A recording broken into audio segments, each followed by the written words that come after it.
பெஞ்சிரும் நினைச்சோம். ஆனா கச்சனா வேலையில மழை பெஞ்சிருச்சு. ஆமா ஓ நடையாம நில்லுங்க. நல்ல வேலை பத்திரகாளி அம்மா தொடனுக்கா. அதான் ஒதுங்கிறதுக்கு கோயில்கிட்டே இடம் கிடைச்சிருச்சு. பத்திரகாளி அம்மா கோயில். நம்ம ஒரு நாள் வரும்போது இங்கே சாப்பாடு போட்டாங்க. சாப்பிடணும்னு நினைச்சேன். அப்புறம் உங்க அம்மா வேண்டான்ட்டா.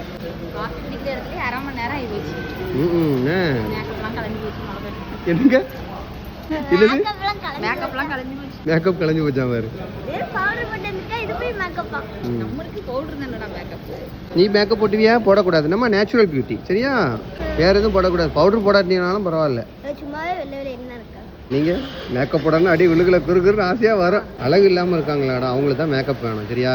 இதெல்லாம் வந்து நேச்சுரல் பியூட்டி புரியுதா? நீ இப்படி இருந்து பழகு. ஒரு 10 வருஷம் கழிச்சு உன்னை எத்தனை பேர் பாராட்டுவாங்க தெரியுமா?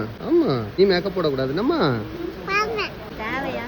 போடக்கூடாது சரியா? அப்ப வாங்கி தந்தா தானே நீ போடுவா? நம்ம வீட்டுல என்ன இருக்கு?